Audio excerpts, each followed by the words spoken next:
Islamabad high court के 6 जजेस की तरफ से सुप्रीम जुडिशल काउंसिल को लिखे गए खत की ओपन कोर्ट तहकीकात के लिए सुप्रीम कोर्ट में दरख्वास्त दायर कर दी गई। एडवोकेट मियां दाऊद की जानिब से सुप्रीम कोर्ट में आईनी दरख्वास्त दायर की गई। हाई कोर्ट जजेस के खत पर सुप्रीम कोर्ट का बाख्तियार कमीशन बनाकर इंक्वायरी कराने की इस्तदा की गई है। दरख्वास्त में मौक़िफ़ अपनाया गया कि इस्लामाबाद हाई कोर्ट के जजेस का खत एक तयशुदा मनसूबा लगता है।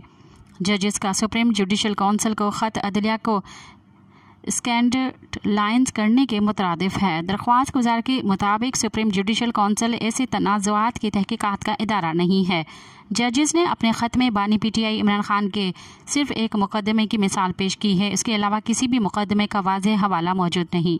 मज़ीद ख़बरन ऐं तफ़सीलात लाइ विज़िट कयो असांजी वेबसाइट www.awamiNewsHD.com ऐं ॾिसंदा रहो अवामी न्यूज़ HD।